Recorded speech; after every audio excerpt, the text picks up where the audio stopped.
I wouldn't mind capping off the quarterback position, just looking towards the 2021 draft. And JJ, we've kind of gone through a lot of this stuff whether it's attacking the back of your tiers, whether it's establishing that there will be a good amount of quarterbacks in those mid rounds of fantasy drafts next year. But how do you think you will actually be attacking the position in your drafts?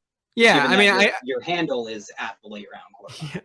Yeah, I mean, I think it's fairly similar to what I did this past year. It's just that it just depends on what the market ends up doing, and where ADP ends up falling. Because really, that's what the late round quarterback strategy is about. It's about recognizing value through the market as opposed to being the last person to draft a quarterback and treating it like a game of chicken.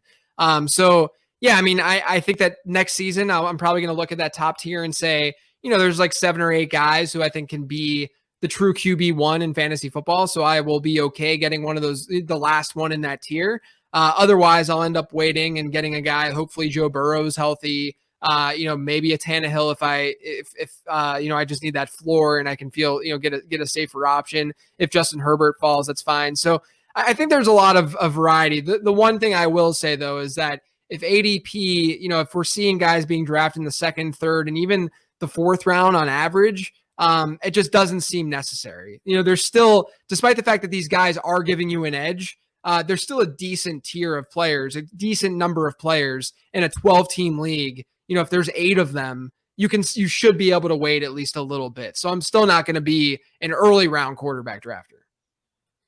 Totally. And, I love that you've brought that up a couple times. Like, we really don't know where the market's going to be until best balls kind of have provided us with some of that average draft position data.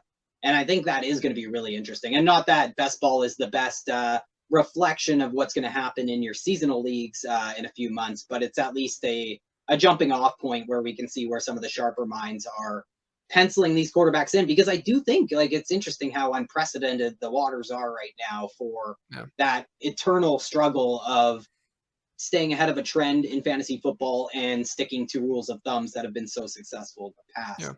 Yeah. And I do think that, what JJ's saying is that we do find that habitable zone for each position to be drafting. So